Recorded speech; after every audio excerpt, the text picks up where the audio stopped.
Hey guys, welcome back. We have another amazing guest for you today.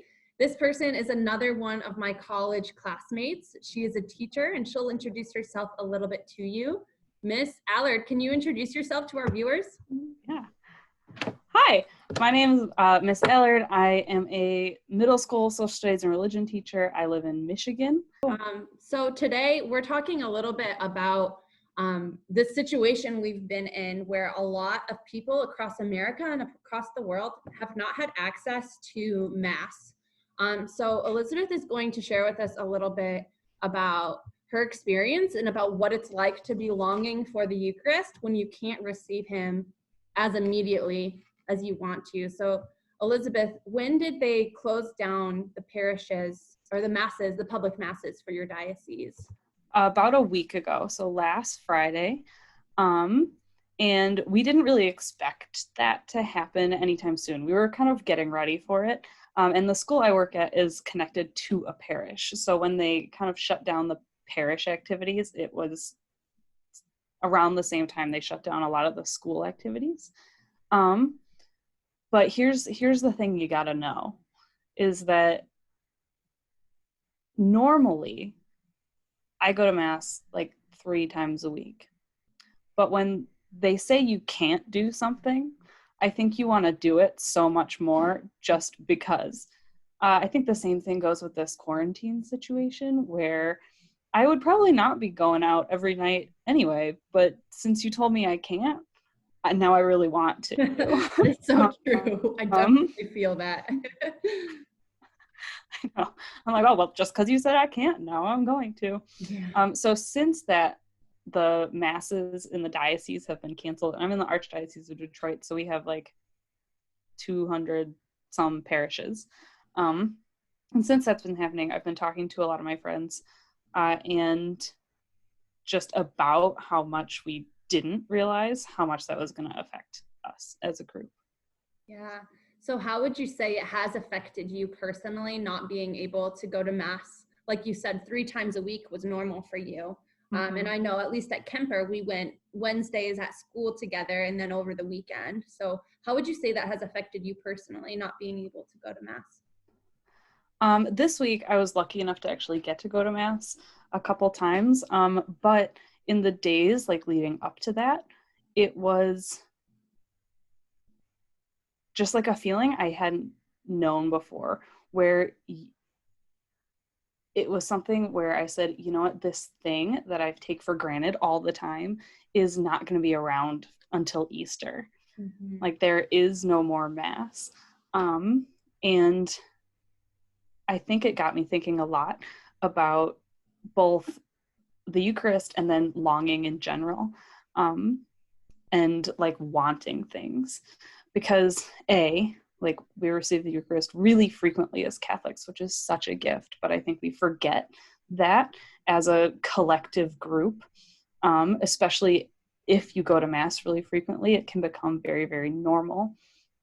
But when you can't, like just the like need for the Eucharist is so high. And you're sitting there, and whether you're watching Mass on TV and the priest is holding up the host and you're like, I cannot receive the Eucharist. And it impacts you so much more than if it was just a regular Mass, because you want that. But at the same time, I read once that like being human is being thirst incarnate. Like we were wanting more. We want to be happy. We're looking for something to fill the hole within us. So in a way, I do have a lot of hope for this, just because when we can't have something, we tend to want it and appreciate it a lot more. And I think that longing for God is what really makes us human. So I think the more we can connect to that in this time of non-humanity, when we're not with each other, we're not doing our normal routines, I think that can actually bring us closer together in the long run. Yeah, that's really beautiful. And it's reminding me of a concept that I have heard of where when we are hungry, we have 2 options. One is to remain hungry and to long for that good, wholesome food. The other is to fill our hunger with junk food, right? We can fill our hunger, like that emptiness we have in us, or that boredom, with junk food, maybe stupid YouTube videos, or like just scrolling through Instagram all day.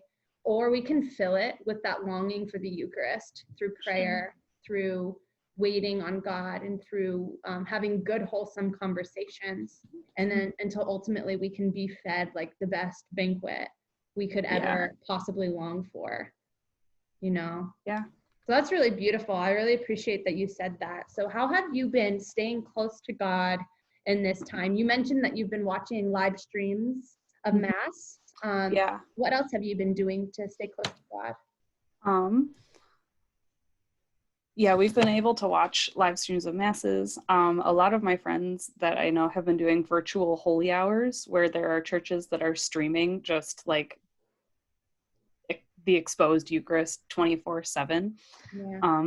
So I think that like building in the time just to take out of your day, and especially to be really intentional about participating in something that has to do with your faith.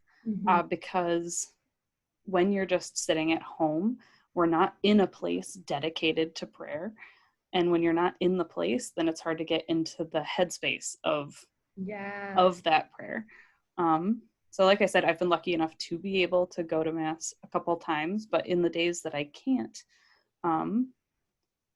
it's so nice to, one, like be in solidarity with everybody who can't, and then two, to just have to look at my life and restructure everything to fit with trying to fill in that spot that's longing for God. Yeah, I love what you said about having a place of prayer. Like, I mean, I don't have one in my house, but I know there are certain people who like talk about building a place to watch Mass, like have a crucifix, have a statue of Mary, a place that you can reserve specifically for prayer in your home, so that when situations like this come up, when we can't go out to the churches or go to Mass, we have somewhere where we can go away and sit and just be in prayer. Thank you for being with me today, and I hope you have a great rest of your day. Thanks, you too.